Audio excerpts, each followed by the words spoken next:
What's up guys, I got a brand new video for you today and I got the fresh, hot, new X-T4 here in my hands. I've only had it for 2 days, so I haven't had a ton of time to shoot with it. I'm gonna get this first hands-on impressions out to you guys before the camera gets announced, which will be today. So today we're just gonna go over the 3 or 4 main features on this camera, the big things, the big changes they made on this versus the X-T3. So yeah, let's jump into it. So this camera has the same 26 megapixel X-Trans4 sensor and the same processor found in the X-T3, which might be a little polarizing to a few people, but obviously they've upped the specs in other areas. And one of those main areas is the new focal plane shutter that can shoot a beefy 15 frames per second with that mechanical shutter, and they've also included a deeper buffer. So getting into build quality, this thing is like all Fuji cameras, built out of a chunk of metal. It's very similar to this Volvo behind me, a big boxy square piece of machinery. But they've improved a few things. The grip's a little bit bigger, the weather sealing's better. But other than that, it's very similar to an X-T3. I would say it's a little bit bigger, so it's more kind of somewhere in between an X-H1 and an X-T3. The button layout is similar to the X-T3, but there are a few changes. They've kept the D-pad, but they've swapped the Q and the AEL buttons, and it's also in a better spot for your thumb. The drive dial's on the left, but now on the right, they've added a separate dedicated toggle switch to change between photo and video. And this becomes way more useful with the new menu updates. So now when you're in photo mode, you only see the options and settings for photos. And when you're in the video mode, you only see the options and settings for video. This has got to be hands down the best menu system that I've ever used. Of course, Fuji has now added the articulating flip screen to this camera, something that a lot of YouTubers have been asking for. Well, basically just content creators in general.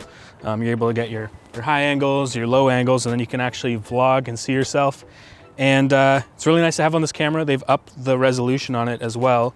It's 1.62 million dots, so it's up from 1.04, I think, on the X-T3.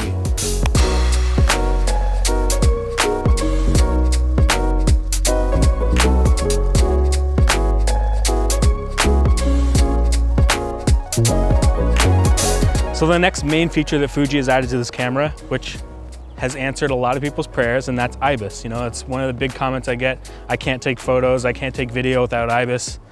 Why is Fuji not putting IBIS in their camera? Well, I mean, the X-H1 had it, but I kind of went into my first tests with the IBIS with low expectations because the X-H1 really wasn't that good. Obviously it improved with firmware updates, but Fuji is saying it can now do up to 6.5 stops of stabilization with OIS on lenses like the 18-55, which I'm using now. But there's also an option to use digital stabilization as well. All right, so I just got this out of the box. This is the first autofocus and IBIS test. That's actually really good. Wow. I'm shooting this in HLG. I would compare this to probably the GH5 IBIS, and we just so happen to have a GH5 here, so I'm gonna do a little side-by-side test with it. And yeah, let's roll that now.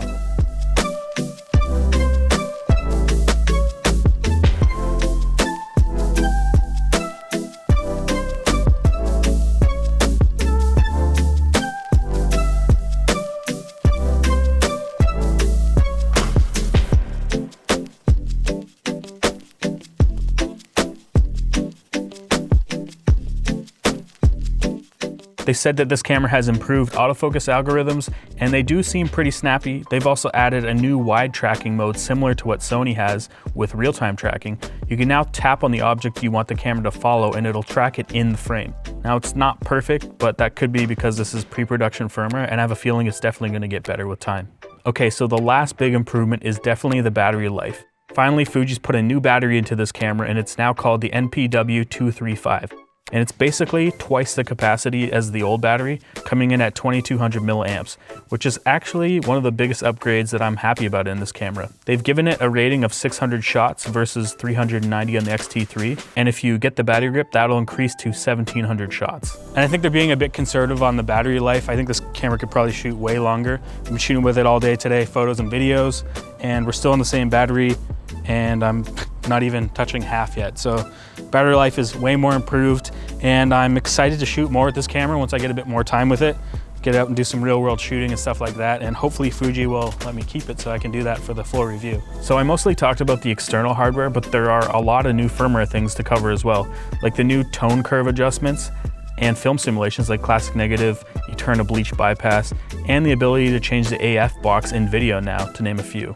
But I'll go over more of the menu stuff in my full review. So one other cool thing they've added is F-Log View Assist. So basically you can shoot an F-Log and you can go into your screen settings and change it to View Assist on.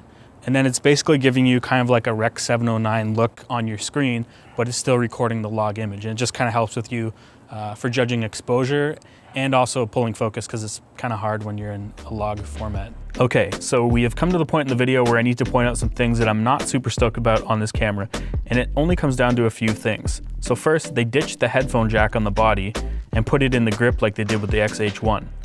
Not a huge fan of this. Obviously you can use the included 3.5mm to USB-C dongle. Also, there's no battery charger in the box. It comes with a wall USB charger, and going to the grip, there's also no charge port on this grip like there has been in the past. Although I didn't do many 240 frames per second tests, I did do a side-by-side test with 120 frames per second, and I find that the 240 isn't quite as sharp and definitely has more artifacting going on.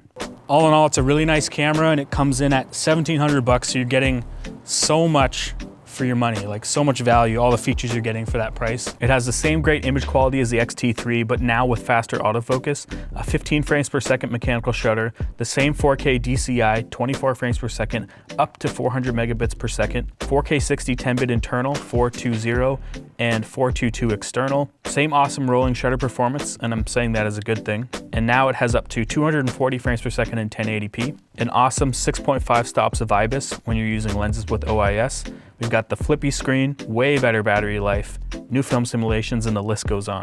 I think Fuji's gonna sell tons and tons of these cameras, and I'm gonna just make a prediction right now that this is probably gonna be camera of the year, or at least one of the cameras of the year. But yeah, I don't know when the actual date is for the release. It's gonna be sometime in April, and I'll put links in the description to the pre-order so you can get that. But that's all we got for this video. I wanna thank Patrick for shooting behind the scenes.